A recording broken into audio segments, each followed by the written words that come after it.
8번째 강의입니다. 이번 강의 제목은 생소한 믿음이라는 제목입니다. 우리가 예수 그리스도를 믿고 있는데 이 믿음을 가지면서 모든 교회 역사가 교회들이 폐쇄하는 그러한 현상이 발생하고 있습니다. 그럼 왜 이러한 현상이 발생하는가? 이거에 대한 저의 개인적인 반성입니다. 터키 지역의 기독교는 이슬람 때문에 그 교회가 문을 닫은 경우라고 볼 수 있습니다. 그러나 유럽 기독교는 이슬람 세력을 견뎌낸 그러한 역사를 갖고 있는데요. 20세기에 들어서면서 유럽 기독교는 심각하게 문을 닫고 있습니다. 이제 한국 교회에 선교사를 파송을 해야 하고 이미 한국 교회 사역자들이 유럽 지역에 가서 복음을 전하면서 교회를 세우고 있는 실정입니다. 그러면 왜 이러한 일이 발생하였는가? 자유주의 신학 때문에 이러한 일이 발생하였다고 생각을 합니다. 그것은 맞는 말씀입니다. 근데 우리 한국 교회도 이러한 전철을 밟고 있습니다. 그래서 이러한 현상이 일어난 일이 왜 일어나는가? 이거에 대한 개인적인 반성인데요. 그러한 것에서 이 생소한 믿음이라는 개념을 제시합니다. 우리가 한국 교회도 4대의 신앙을 갖고 있는 신자 가정이 형성되었습니다. 그래서 좋은 믿음의 가풍, 또 안정적인 경제 생활, 사회적 지위 이러한 것들을 갖고 있는 복된 가문들이 많이 있습니다. 이러한 가문들이 있는데 한국 교회는 지금 희망이 없는 이 사회에서 지탄을 받는 그러한 수준에 있습니다. 유럽 교회나 미국 교회나 한국 교회나 쇠퇴에 있는 그러한 상황입니다. 이러한 이유로 생소한 믿음이라는 것을 제시했는데 그것은 믿는 자가 자기가 믿고 있는 자기가 교회 생활을 하고 있는 이러한 것에 대해서 너무나 자연스럽고 당연하게 생각한다. 이러한 평가를 한 것입니다.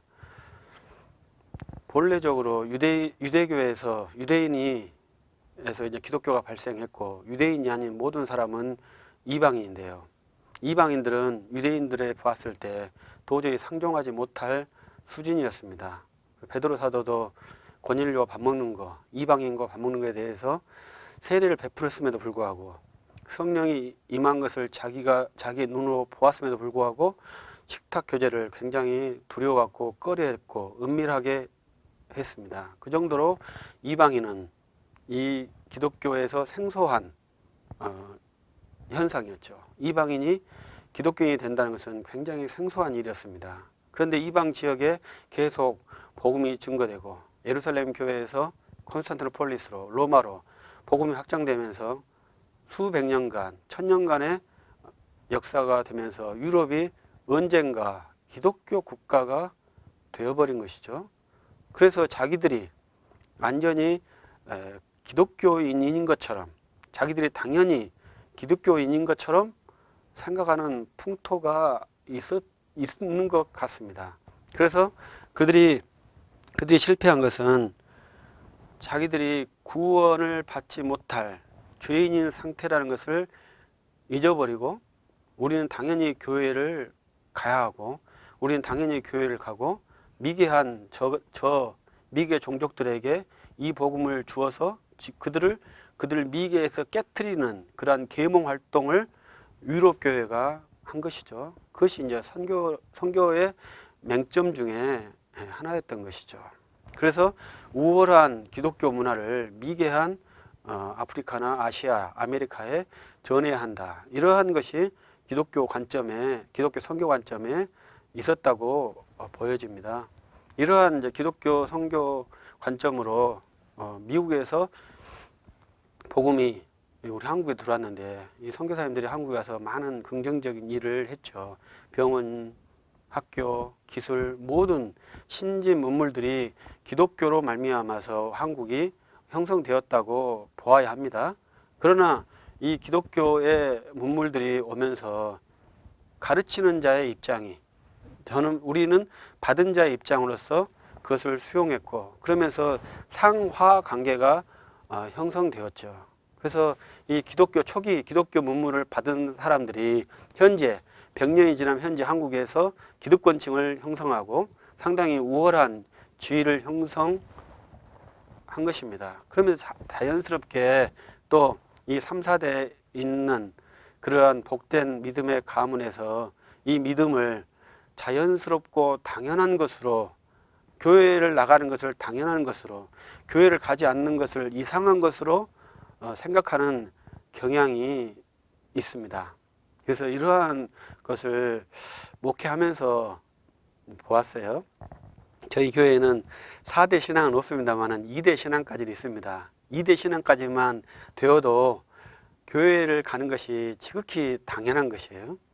항상 부모님의 태에서부터 교회를 다녔기 때문에 자기가 교회 다닌 것이 자기 몸에 너무나 익숙한 거죠. 그래서 교회를 다니지 않는다는 것을 생각해 본 적이 없는 그리스도인들이 많이 있다는 것입니다.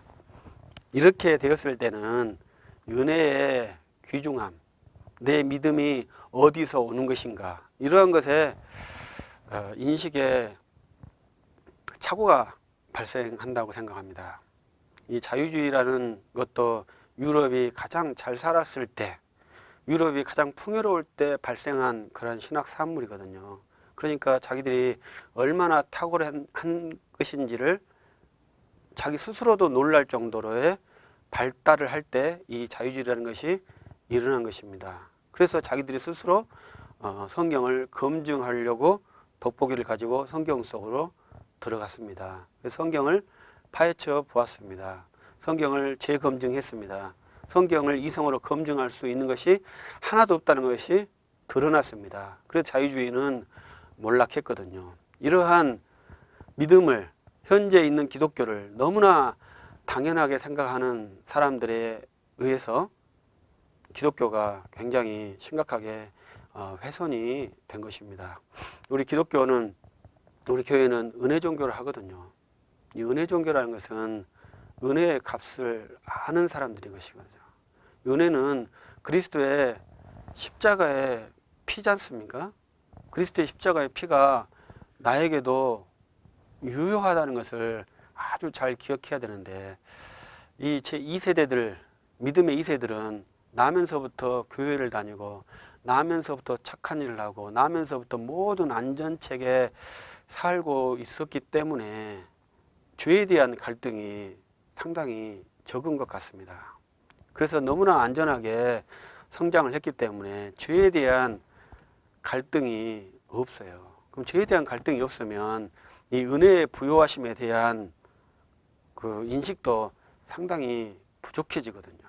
그러면 은혜에 대한, 그리스도의 십자가의 보혈에 대한 가치가 약해지기 때문에 그러한 상태에서 신학을 해버리면 어떠한 복음을 전하겠습니까?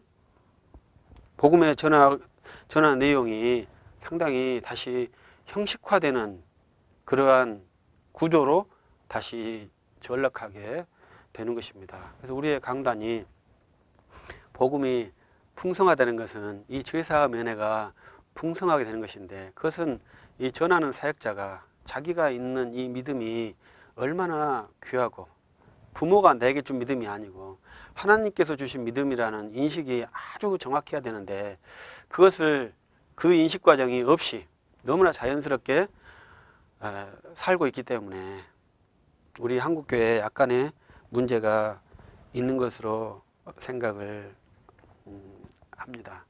저는 이제 왜 그렇게 말하겠습니까?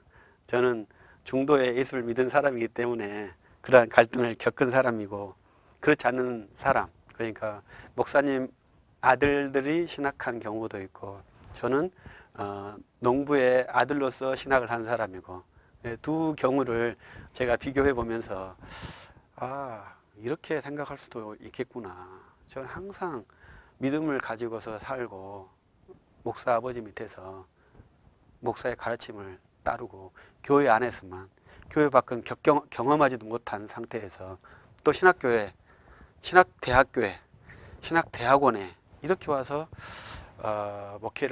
목사가 되면 아주 이상적이고 온유하고 모든 절차를 잘하는 그러한 목사이지만 이 죄와의 갈등, 또 은혜의 부요함, 그 그리스도의 피가 죄인을 의인으로 만드는 그러한 사역들에 대해서는 아주 뼈저린 느낌이 없겠다. 이러한 반성이 있습니다. 또 그러한 친구들은 그 세상에 대한 경험하지 못한 그러한 아쉬움을 또 갖고 있더라고요. 세상에서 이렇게 기독교로 온 사람들은 죄와 싸우지 않고 살아간 그러한 순탄한 삶에 대한 부러움이 있고요. 그래서 우리 인간 삶은 이렇게 만족은 없는 것 같아요. 두 가지를 다 경험할 수는 없습니다. 그러나 내가 경험했던, 경험하지 않았던 현재 믿는 자의 믿음은 우리 인간에게는 전혀 생소한 산물이라는 것은 알아야 하거든요.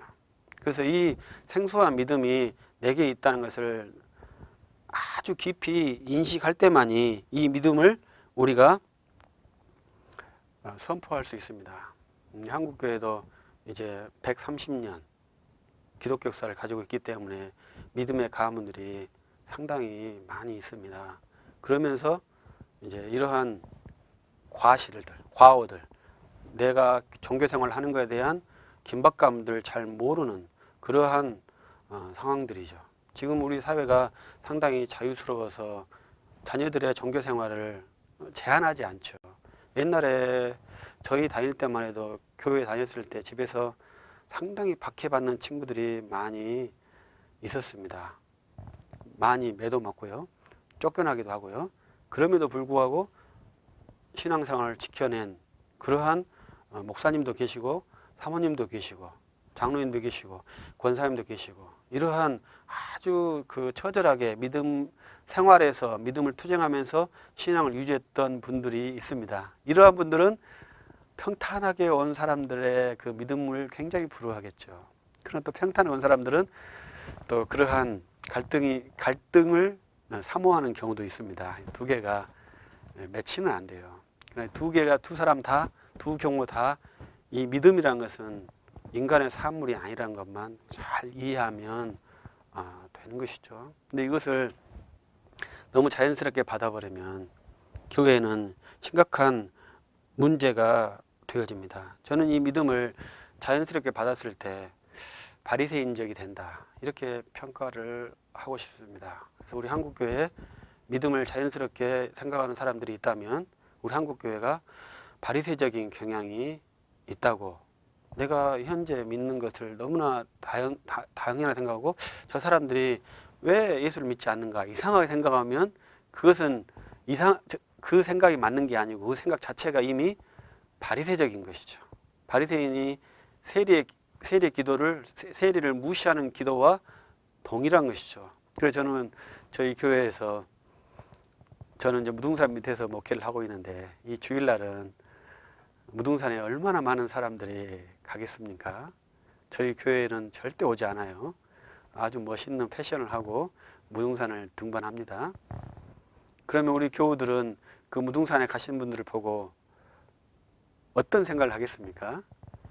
아마 나도 가고 싶다 이러한 생각이 지극히 정상적인 것이겠죠. 근데 조금 믿음이 더 좋은 사람들은 왜 저 사람들이 교회를 안 가고 산에 갈까 이렇게 생각하는 것인데, 이러한 생각이 바리새적인 생각인 것입니다. 그래서 저는 우리 교우들에게 무등산에 간 사람이 정상이고 우리가 교회에 앉아서 예배 드리는 그 사람들은 그리스도인이고, 정상과 그리스도인의 차이점으로 설명을 해줍니다. 세상으로 봤을 때는 그리스도인이 비정상이죠. 그러나 믿음을 자연스럽게 본 사람들은 그리스도인 정상이고 믿지 않은 사람을 비정상으로 봅니다. 그런데 그것은 우리가 25%라 했을 때 75%가 교회를 안 나온 것이지 않습니까? 그런데 25%가 정상이고 75%가 비정상이겠습니까? 75%가 정상이고 25%가 비정상이겠죠. 그런데 그 25% 안에도 바르게 믿으려고 몸부림한 숫자는 몇 프로겠습니까? 아주 적은 숫자만 있는 것이죠. 그러면 그 사람들이 비정상이죠. 숫자가 적으니까요. 그러니까 이 내가 숫자가 적은 거에 대한 두려움도 있고 주저함도 있습니다. 그러나 이때 우리가 알아야 할 것은 내가 있는 이 시점, 내가 서 있는 이 위치가 내가 원하는 것은 아니라는 것이죠. 주께서 세워주신 것이고 그 주께서 세워준 것에 대한 내가 부담 없이 기쁜 마음으로 받아들이는 것이죠. 내가 원하는 그러한 환경은 아니라는 것도 알아야 되죠. 그러니까 우리 교회 생활하면서 우리가 일치월창 부응하는 사역자들에 대한 염려는 저는 있습니다. 자기가 원하는 곳에 사역하는 사람들에 대한 염려도 있습니다. 그러나 우리 태반은 원하지 않는 포지션에 사역자들이 서 있거든요. 그래서 내가 원하지 않는 포지션에 있기 때문에 갈등과 패배 의식이 많이 있습니다. 그러면 저는 물어보죠. 너가 원해서 목사가 됐느냐? 너가 원하는 길을 가고 싶어서 목사를 했느냐? 그럼 답은 너무 쉽죠? 주께서 원하시는 곳에 가려고 목사가 되고 주께서 원하시는 일을 하려고 내가 목사가 됐는데 현재 내가 이 위치를 내가 원하지 않기 때문에 불평한다면 이미 내가 고백한 것과 현재 있는 나의 모습에 대해서 내가 그 고백을 부인하는 그러한 것이 되는 것이죠.